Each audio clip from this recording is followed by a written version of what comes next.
السلام علیکم ورحمۃ اللہ وبرکاتہ۔ بسم اللہ الرحمن الرحیم۔ باب 23، وضو اور غسل میں دائیں طرف سے شروع کرنا۔ حدیث نمبر 133۔ عائشہ رضی اللہ تعالیٰ عنہ سے روایت ہے، انہوں نے فرمایا کہ نبی صلی اللہ علیہ وسلم کو جوتا پہننا، کنگھی کرنا اور صفائی کرنا، الغرض ہر اچھے کام کی شروعات دائیں جانب سے کرنا اچھا معلوم ہوتا تھا۔ فائدے: پاخانہ میں داخل ہونا، مسجد سے نکلنا، ناک صاف کرنا اور استنجا کرنا اس حکم سے الگ ہے۔ حدیث نمبر 133، صحیح بخاری۔ السلام علیکم ورحمۃ اللہ وبرکاتہ۔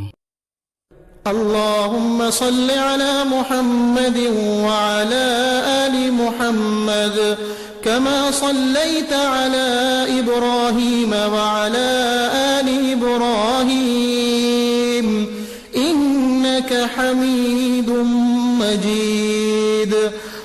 اللهم بارك على محمد وعلى آل محمد كما باركت على إبراهيم وعلى